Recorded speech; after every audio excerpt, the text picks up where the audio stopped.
Assalamualaikum warahmatullahi wabarakatuh. Alhamdulillahirabbil alamin. Alhamdulillahilladzi hadana li hadza wa ma kunna linahtadiya laula an hadana Allah. Asyhadu an la ilaha illallah wahdahu la syarika lah wa asyhadu anna Muhammadan abduhu wa rasuluh.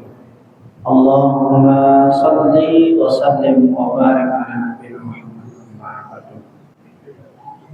Bapak Ibu, Mas, Mbak, adik, jamaah salat Isya dan Qiyam Ramadan yang semoga senantiasa dirahmati Allah Subhanahu wa taala.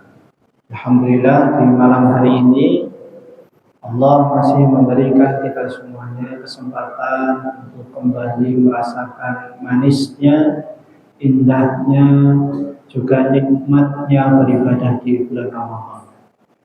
Semoga puasa kita di hari ini, kemudian barusan kita melaksanakan sholat, dan seluruh amal soleh kita, semoga itu semuanya diterima juga diridhai oleh Allah Subhanahu wa taala. Bapak Ibu yang dirahmati Allah, insyaallah di malam hari ini kami akan menyampaikan sedikit tentang bukan.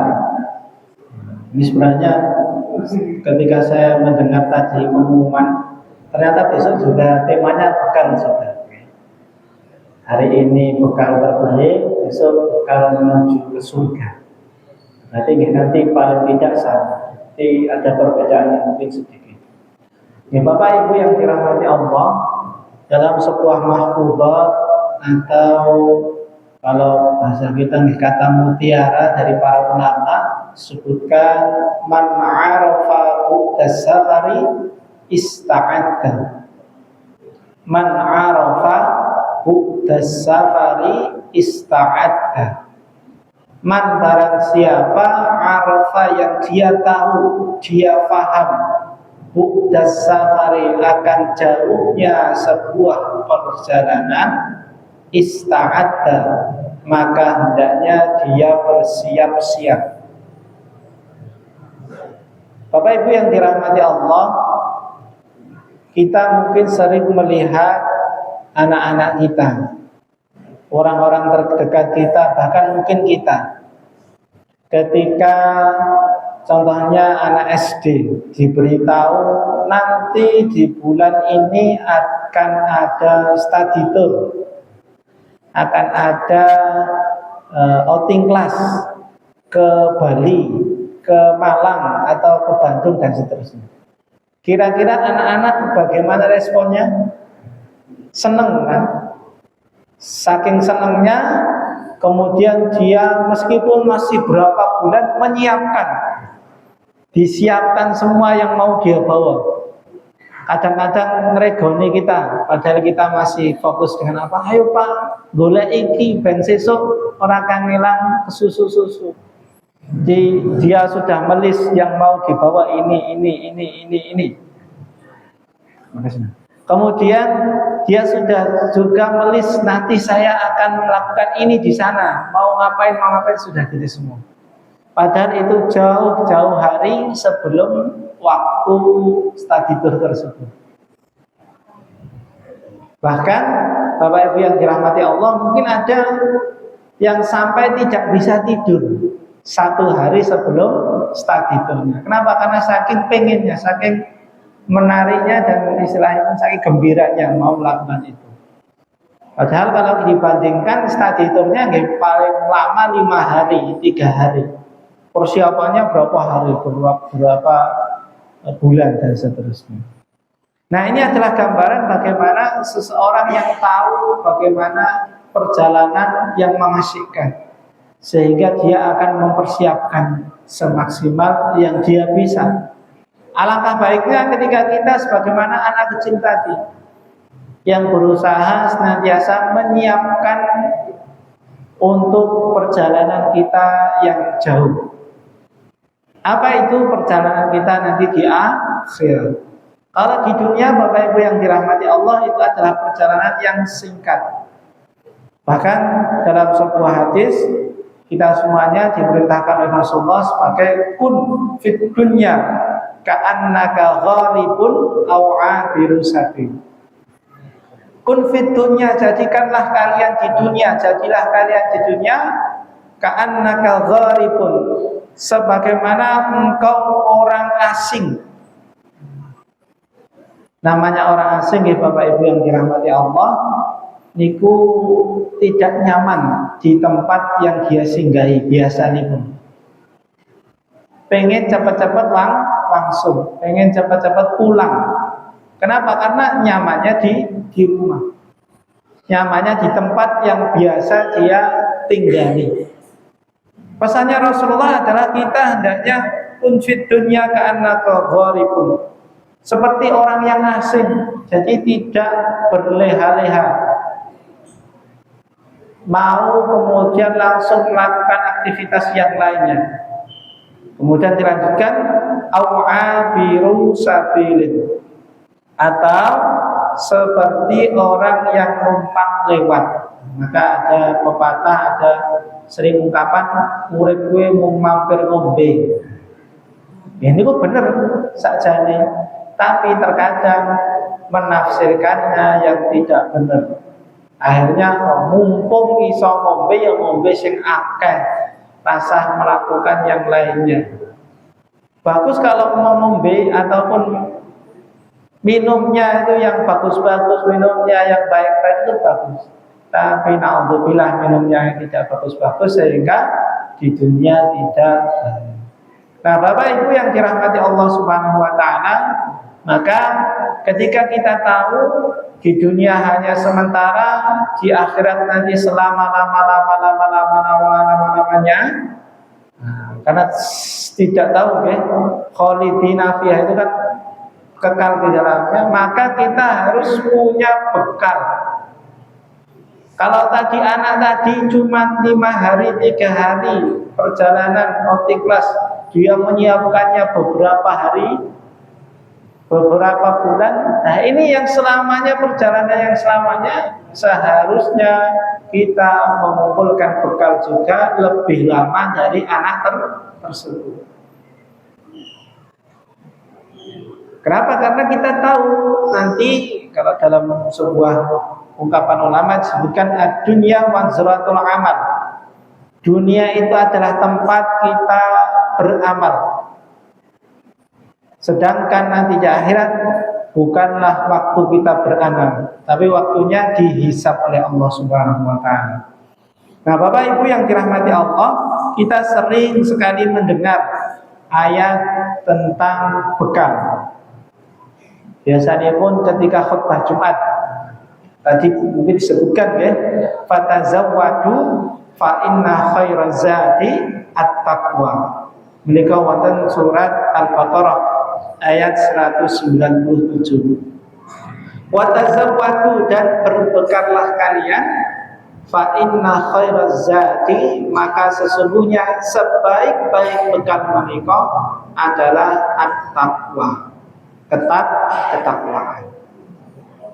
Meskipun ayat ini membicarakan tentang haji, terus ini serangkaian ayat-ayat tentang perintah haji, tentang tuntunan manasik haji, tapi bisa kita aplikasikan juga, bisa kita terapkan dalam kehidupan sehari-hari kita.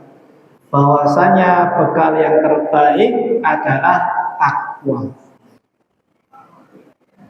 Dan kalau kita lihat kepada hadis Nabi juga, maka Nabi Muhammad pernah bersabda, at-taqwa hahuna, wa asyara biyadihi ila sadrihi, au kama qala. Rasulullah pernah bersabda, ketakwaan itu letaknya di sini, di dada. Maksudnya adalah di hati. Sehingga bekal terbaik bagi kita yang harus kita kumpulkan untuk nanti bisa dengan mudah, nanti bisa dengan izin Allah dimudahkan di akhirat, bahkan mungkin di dunia juga, adalah benar-benar membersihkan hati kita semuanya.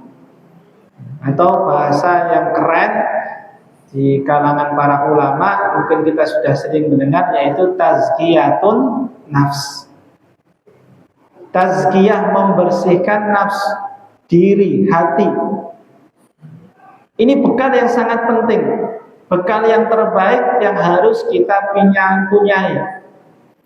Jangan sampai, mohon maaf Bapak Ibu, ketika nanti di akhirat kita ditanya, mana bekalmu yang sudah kamu siapkan di dunia?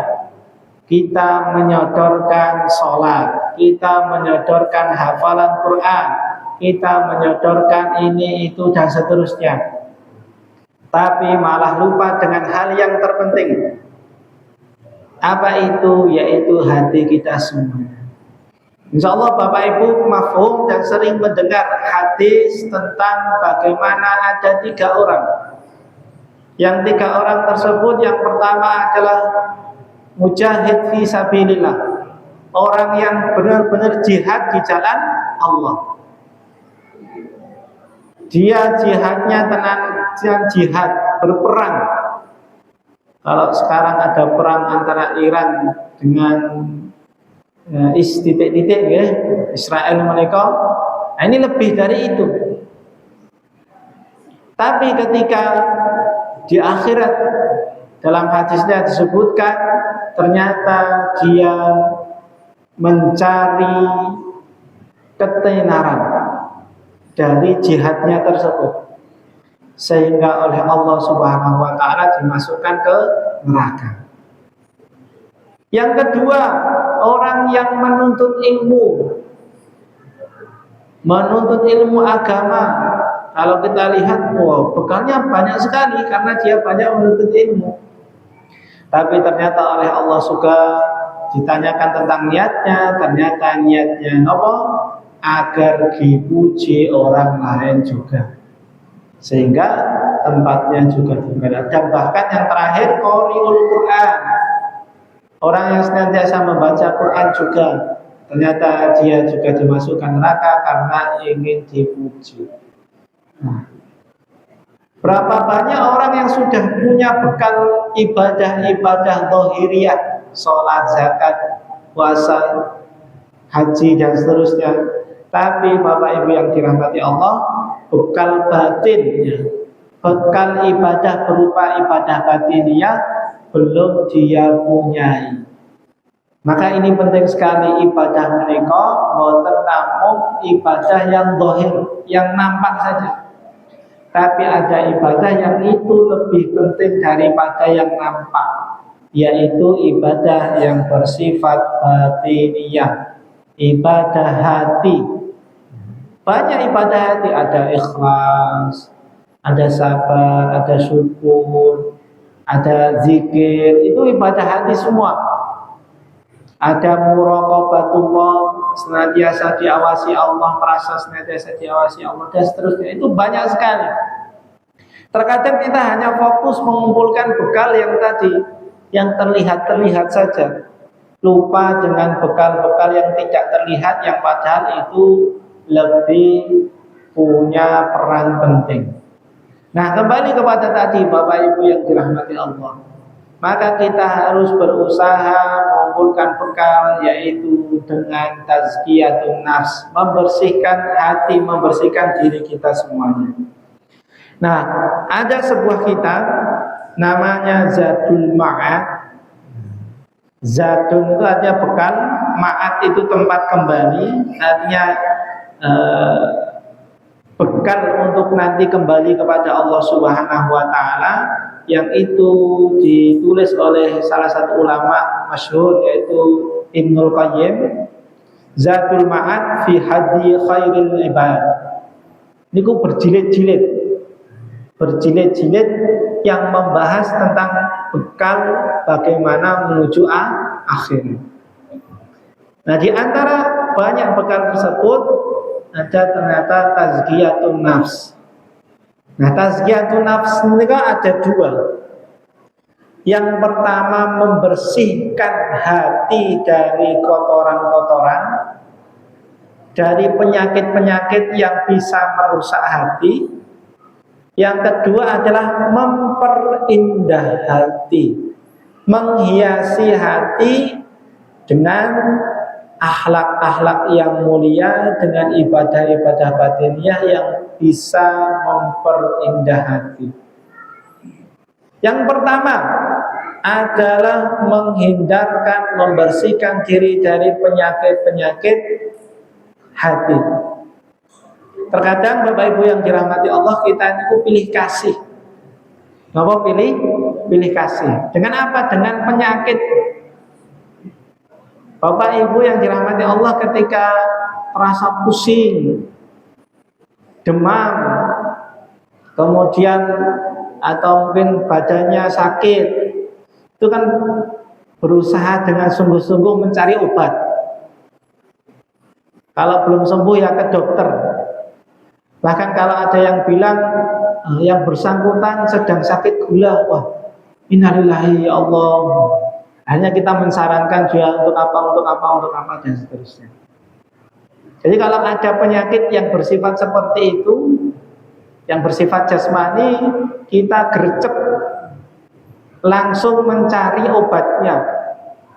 Bahkan diupayakan sedemikian rupa. Apakah itu penting? Itu penting. Bagus seperti itu. Tapi harus ingat bahwasanya wa idza maridtu fahuwa yasfin. Kalau kita semuanya sakit, yang menyembuhkan adalah Allah. Kita harus sadar bahwasanya berobat, pergi ke dokter itu adalah ikhtiar. Tapi Bapak Ibu yang dirahmati Allah, kenapa kami sampaikan pilih kasih tadi? Karena kalau kita didatangi seseorang, kemudian dia bilang, Bapak A itu sedang sakit parah, sakit kronis. Kita kan pasti kaget, sakit apa? Padahal sepertinya sehat-sehat saja. Kemudian kita menyampaikan, Bapak A sedang sakit kronis. Dia sangat sombong sekali, hatinya sangat sombong. Nah, kita jawabannya apa? Alah, kur sombong wae kok. Kita jawabannya seperti itu. Padahal Bapak Ibu yang dirahmati Allah, sombong itu adalah salah satu penyakit kronis hati yang susah untuk diobati. Bahkan mungkin mohon maaf, terkadang kita seperti itu.